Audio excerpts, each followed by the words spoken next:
Hi, my name is Daniel Kim, but in Kesem, and sometimes outside of Kesem, my name is Remy. I am a proud alum of the Harvard chapter for 3 years, from 2017 to 2019, and it is so great to see all of you here today. Do me a favor. Take a moment and remember back to your first Kesem meeting. Where was it? Who else was there? Did you know anyone? Maybe for some of you, it was different, but in my case, it was a new counselor meeting, and I was kind of nervous because I didn't know anyone else. And then these people at the front of the room started to sing, well, really scream some song about Taco Bell. And then, horror of horrors, they asked everyone else to sing along. See, I don't know about y'all, but I know that I am not a good singer, and therefore I do not enjoy singing. So for a moment, I questioned everything I'd done to bring me to that point in my life. But the excitement was infectious. And so I found myself singing along despite myself. And a funny thing happened.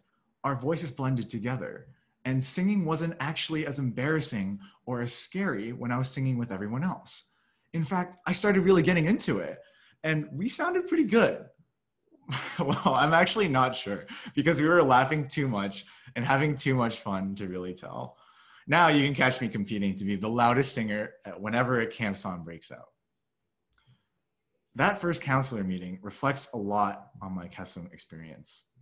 When I try to face the hardships alone, they may seem ridiculous or terrifying or just plain impossible to overcome, like a night that will never end.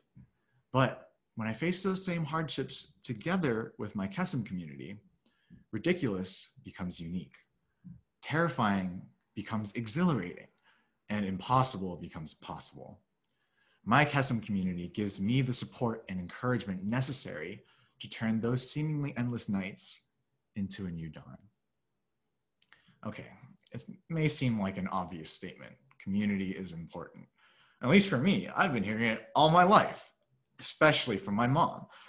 Being one of 6 kids, she grew up in a big family, and she knew the importance of community. When I was young, she encouraged me to play outside with the neighborhood kids instead of playing computer games.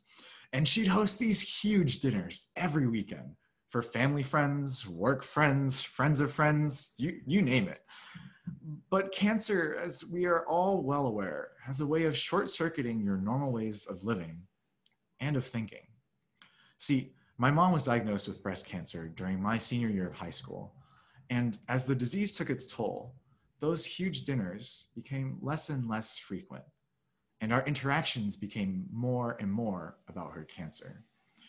And after 3 long years of chemo and fighting and a cautious yet growing optimism, her cancer came back, this time in her bones. When we got the news of the relapse, it was like everything had just plunged into darkness. And sure, I still knew the importance of community, but in that moment, those words rang hollow. I felt so scared and alone that all of my communities just felt unreachable and useless.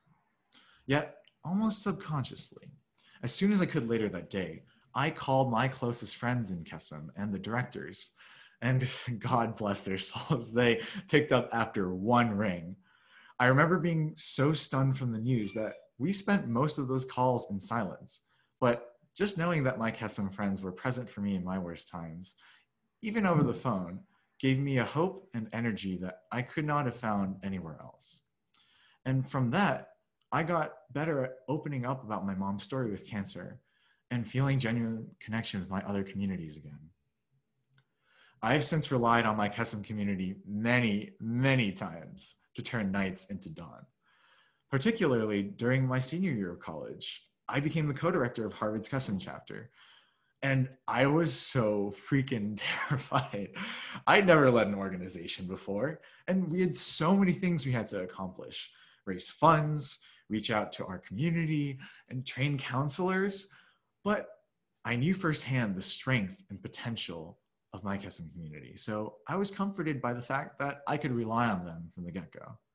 Translation, I just let everyone else do the work. The secret's out. No, but seriously, as the year unfolded and we hit milestone after milestone, it was always driven by the hard work and great ideas and enthusiasm from the student leaders. And we always worked and led together to make success happen. So this is not to say that our Kesem communities are only there for us when we need strength to turn our nights into a dawn, and then they disappear like some magical hope-giving vampires. Some of my closest friends now are Kesem people, and they are there during the many good times too. But I urge you, leaders of Kesem, to turn to each other when your nights come, because they will still be there.